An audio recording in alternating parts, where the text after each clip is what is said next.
যত যাই বলো ভাইয়া, পুরুষ মানুষকে কিন্তু বিচার করা হয় তার মানি ব্যাগ দিয়ে। মানো আর না মানো, এটা খুব সত্য কথা। আমরা যতই মডার্ন সোসাইটি থাকি না কেন, আমরা মেয়েরা যতই ইন্ডিপেন্ডেন্ট হই না কেন, মেয়ের বাড়ির লোক বা মেয়েরা নিজেরাও আমরা খুব ভালোভাবে জাজ করি তার পকেট কতটা গরম আছে তাই দিয়ে।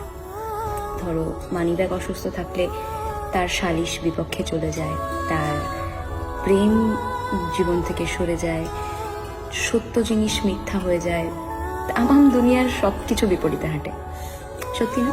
আমি জানি তোমরা ছেলেরা এই কথাটার সাথে ভীষণ এগ্রি করবে। পুরুষ মানুষের সংসার হচ্ছে মানিব্যাগের ভিতরে। যে পুরুষের মানিব্যাগ যত সুস্থ, যত মোটা, সে পুরুষের সংসার তত বেশি সুখী। অসুস্থ মানিব্যাগ নিয়ে বিচার পাওয়া যায় না, কারোর প্রিয় মানুষ হওয়া যায় না, কাউকে নিয়ে স্বপ্ন দেখা যায় না, বা দেখলেও সেটা বাস্তবে রূপান্তরিত করা যায় না।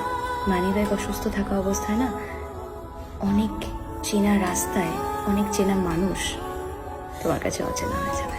পয়সা, টাকা, অ্যামাউন্ট, এটা যত আছে তত তুমি জনপ্রিয়। মানিব্যাগ সুস্থ মানে তুমি সুন্দর, মানিব্যাগ সুস্থ মানে তুমি নেতা, মানিব্যাগ সুস্থ মানে তুমি কবিতা, মানিব্যাগ সুস্থ মানে তুমি স্মার্ট। তার সমস্ত কমতিগুলো আমরা তখন সাইড করে দিই যদি তার মানিব্যাগ সুস্থ থাকে, যদি তার মানিব্যাগ মোটা থাকে।